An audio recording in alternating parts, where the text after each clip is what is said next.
نحمده ونصلي على رسوله الكريم أما بعد فأعوذ بالله من الشيطان الرجيم بسم الله الرحمن الرحيم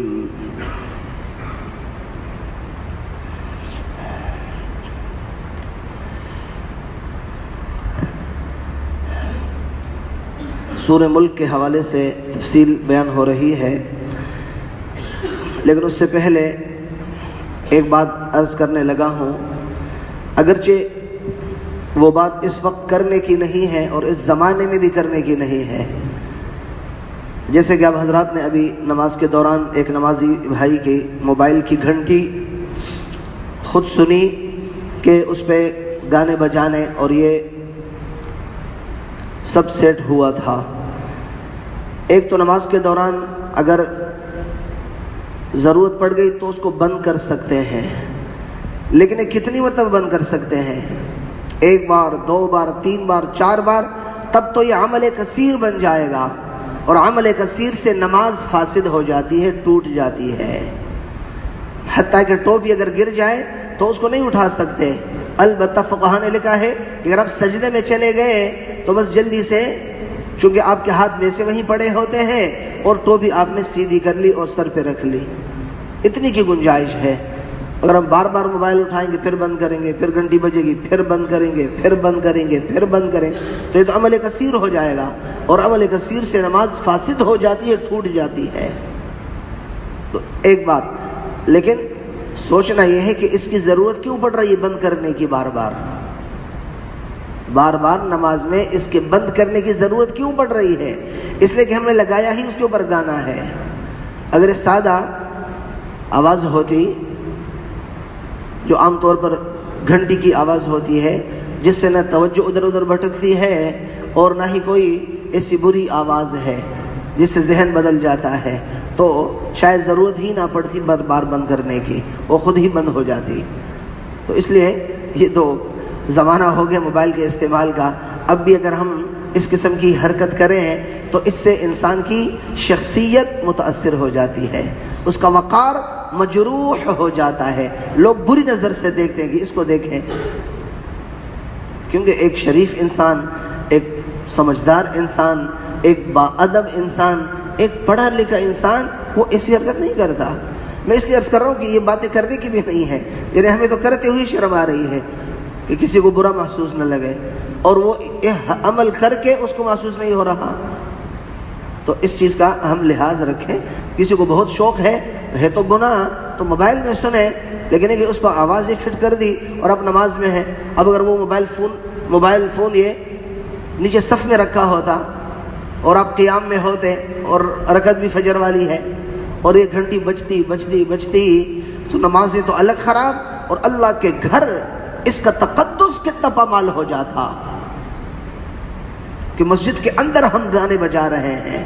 یہ ہماری تھوڑی بے احتیاطی کی وجہ سے ہے۔ اس لیے موبائلوں میں گھنٹی کی آواز لگائیں، جو سادہ گھنٹی ہوتی ہے بس وہی۔ آگے سورہ ملک کے حوالے سے ہم بات شروع کر رہے ہیں۔ گزشتہ درس میں شیاطین کے حوالے سے اللہ پاک نے بیان فرمایا تھا وَأَعْتَدْنَا لَهُمْ عَذَابَ السَّعِيرِ، کہ ہم نے شیاطین کے لیے دوزخ کا اور آگ کا عذاب تیار کر رکھا ہے۔ آگے آنے والی جو آیتیں ہیں اس میں تذکرہ ہے کافروں کے حوالے سے وَلِلَّذِينَ كَفَرُوا بِرَبِّهِمْ عَذَابُ جَهَنَّمْ، اور جو کافر ہیں ان کے لیے جہنم کا عذاب ہے۔ گویا کہ اب ان آیتوں میں ان لوگوں کا تذکرہ ہے جو کافر ہیں۔ تو پہلے شیاطین کا عذاب تھا، اب کافروں کا عذاب ہے، اس لیے کہ یہ کافر بھی شیاطین کے ہم نوا ہیں۔ شیاطین نے ترغیب دی کفر پر جمے رہنے کی، اور یہ کافر بھی اپنے اس کفر پر جمے ہوئے ہیں۔ تو پہلے شیاطین کا تذکرہ کہ ان کے لیے دوزخ کا عذاب، اب جو ان کی باتوں پہ عمل کرتے ہیں ان کے لیے بھی دوزخ کا عذاب۔ وَلِلَّذِينَ كَفَرُوا بِرَبِّهِمْ عَذَابُ جَهَنَّمْ وَبِئْسَ الْمَصِيرُ، اللہ فرما رہے ہیں لوٹنے کی بہت ہی بری جگہ ہے، وہ جہنم لوٹنے کی بہت بری جگہ ہے۔ اذا القوا فیہا سمعوا لہا، اللہ فرما رہے ہیں کہ جب یہ کافر اس جہنم میں ڈالے جائیں گے، سمعوا لہا شہیقاً، ایسی دہشتناک اور ایسی وحشتناک آواز جہنم کی وہ سنیں گے، وہی تفور، اور وہ جہنم جوش مار رہی ہوگی۔ یہ اللہ پاک کی فرما رہے ہیں، ترجمہ تو سمجھ میں آ جائے گا، لیکن ذرا اس کو ذرا چشم تصور میں ذرا خیال کر لیں کہ اللہ پاک اس جہنم کا تعارف کر رہے ہیں کہ اس کی آواز سنیں گے، وحشتناک آواز، دہشتناک آواز، اور وہی تفور، اور وہ جہنم جوش مار رہی ہوگی۔ کیا حالت ہوگی؟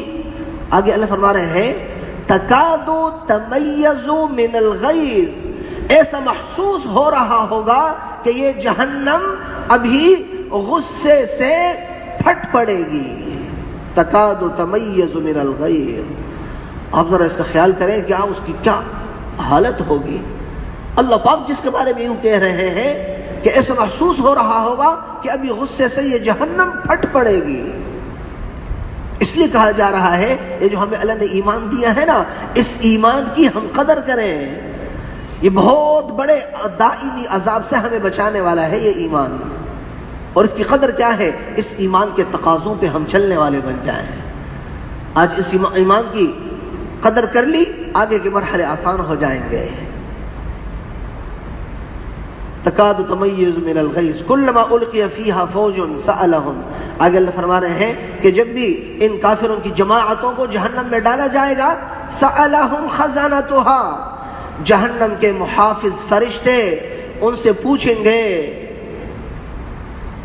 الم یأتکم نذیر، کیا تمہارے پاس کوئی ڈرانے والا نہیں آیا تھا؟ اللہ کے اتنے سارے رسول، انبیاء، پیغمبر، کیا تمہاری تک وہ نہیں پہنچ چکے تھے؟ ان کا پیغام تمہیں نہیں پہنچ چکا تھا؟ انہوں نے تمہیں بتایا نہیں تھا کہ مرنے کے بعد حساب کتاب ہے، مان جاؤ گے تو جنت میں چلے جاؤ گے، نہیں مانو گے تو دوزخ میں چلے جاؤ گے؟ کیا کوئی ڈرانے والا نہیں آیا تھا؟ قالوا، کیا کہیں گے؟ بلا قد جاءنا نذیر، کیوں نہیں، آئے تو تھے ڈرانے والے۔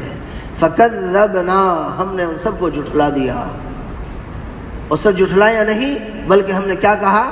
وَقُلْنَا مَا نَزَّلَ اللَّهُ مِنْ شَيْءٍ، جو کچھ تم ہمیں اللہ کی طرف سے پیغام سنا رہے ہو، مَا نَزَّلَ اللَّهُ مِنْ شَيْءٍ، اللہ نے کچھ بھی نازل نہیں فرمایا ہے۔ مَا نَزَّلَ اللَّهُ إِنْ أَنْتُمْ إِلَّا فِي ضَلَالٍ كَبِيرٍ، ہم نے اس پر اکتفا نہیں کیا بلکہ ان رسولوں کو جھٹلایا بھی، اور ہم نے کیا کہا؟ ان انتم الا فی ضلال کبیر، تم بہت بڑی گمراہی میں بھی ہو۔ ان کو جھٹلایا بھی اور اس طرح ان کو ہم نے للکارا بھی۔ اب وہ جہنم میں جا رہے ہوں گے تو کیا کہیں گے؟ وَقَالُوا لَوْ كُنَّا نَسْمَعُ أَوْ نَعْقِلُ مَا كُنَّا فِي أَصْحَابِ السَّعِيرِ۔ یہ دیکھیں، یہ آیت ہے، یہ اس حالت کو اللہ نے دنیا میں بیان کیا ہے کہ ایسا ہوگا تو نتیجے کے طور پہ وہ کافر کیا کہیں گے؟ لَوْ كُنَّا نَسْمَعُ، ہائے کاش نسمع، ہم دنیا میں ہی رسولوں کی باتوں کو سن لیتے، او نعقل، اور یا ہم اس کو سمجھنے کی کوشش کر لیتے۔ ما کننا فی اصحاب السعیر، آج ہم دوزخ والوں میں سے اور جلنے والی آگ میں سے نہ ہوتے۔ علماء نے لکھا ہے کہ یہ کافر تو یہ تو ان کا حال ہے، لیکن مسلمان بھی اعمال سنتے ہیں، احکامات ان کے سامنے بیان ہوتی ہیں، کرنے کے احکام بھی ہیں، چھوڑنے کے کام بھی ہیں، لیکن مسلمان آج اس کو کرنے والے کو اپناتا نہیں، چھوڑنے والے کو چھوڑتا نہیں۔ یہ بھی حسرت کرے گا، لو کننا نسمع او نعقل، ہے افسوس کہ ہم قرآن کی ان باتوں کو، ہم نے ایمان تو لایا تھا پر کاش کہ اس کے تقاضوں پر بھی چلتے ہوتے۔ ما کننا فی اصحاب السعیر، اللہ فرما رہے آگے فاعترفوا بذنبہم، قصے مختصر، یہ کافر اپنے جرم کا اعتراف کر لیں گے، لیکن اللہ کہہ رہے ہیں اب اس اعتراف کا کیا فائدہ؟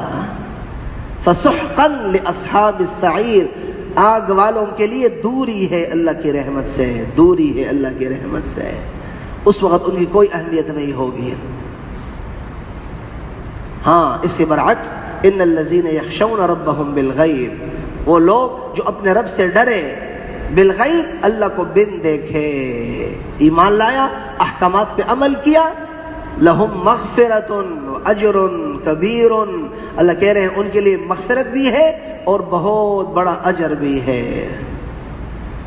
محترم بھائیو، ہمیں اللہ نے ایمان عطا فرمایا ہے، اب ہم اللہ سے خوف کھائیں اور حلال و حرام سامنے رکھیں، حلال کو اپنائیں، حرام کو چھوڑیں، جائز کو اپنائیں، ناجائز کو چھوڑیں، دھوکہ، فراڈ، خیانت، جھوٹ، یہ سب چیزیں چھوڑ دیں۔ محترم بھائیو، 2 دن کی زندگی کی خاطر ہمیشہ ابدی زندگی داؤ پہ نہ لگائیں، ورنہ بہت حسرت ہوگی، بہت حسرت ہوگی۔ اللہ پاک ہم سب کو ان آیات سے سبق حاصل کرنے کی اور بقیہ زندگی کو اللہ کی مرضی کے مطابق گزارنے کی ہم سب کو توفیق نصیب فرمائے۔ الحمدللہ رب العالمین والعاقبۃ للمتقین والصلاة والسلام علی سیدنا محمد وعلی آلہ وأصحابہ